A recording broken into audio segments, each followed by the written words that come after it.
12 ராசிகளிலே நீங்கள் பிறந்திருப்பீர்கள்.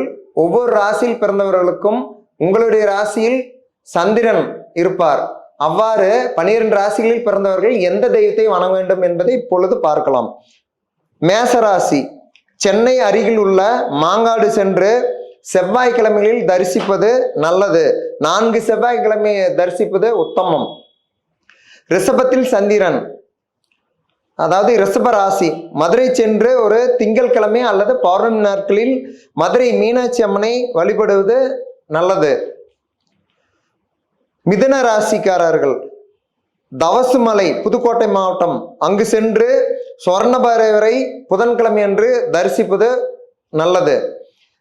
கடகராசிக்காரர்கள், கேரளா மாநிலம் கொல்லம் நகரில் உள்ள ஸ்ரீ உமா மகேஸ்வரி ஒரு சந்திர தரிசனம் வரும் நாள், அதாவது 3ஆம் பிறை அன்று நீங்கள் அர்ச்சனை ஆராதனை செய்து வழிபட்டு வருவது நல்லது.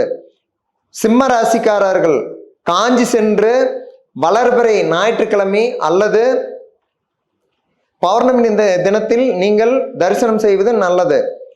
கன்னி ராசிக்காரர்கள், திருவாடனை அருகில் உள்ள பாகம்பிரியால் கோயிலுக்கு புதன்கிழமையில் சென்று வழிபடுவது நல்லது.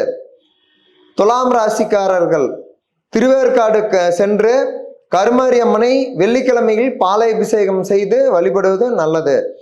விருச்சக ராசிக்காரர்கள், சமயபுரம் சென்று ஸ்ரீ மாரியம்மனை செவ்வாய்க்கிழமை அர்ச்சனை செய்து வழிபடுவது நல்லது. மகர ராசிக்காரர், தனுசு ராசிக்காரர்கள், நெல்லை ஸ்ரீ காந்திபதி அம்மனை வியாழக்கிழமை அன்று சென்று வழிபடுவது நல்லது. மகர ராசிக்காரர்கள், கன்னியாகுமரி சென்று பௌர்ணமி நாளில் அம்மனை தரிசிப்பது தங்களுக்கு எல்லா வகையான நலங்களையும் கொடுக்கும். கும்பராசிக்காரர்கள், திருக்கடையூர் சென்று ஸ்ரீ அபிராமி அம்மனை சனிக்கிழமை அர்ச்சனை ஆராதனை செய்து வழிபடுவது நல்லது. மீன ராசிக்காரர்கள், காசிக்கு சென்று விசாலாட்சி அன்னபூர்ணியை திங்கட்கிழமை அல்லது வியாழக்கிழமையில் தரிசனம் செய்வது நல்லது.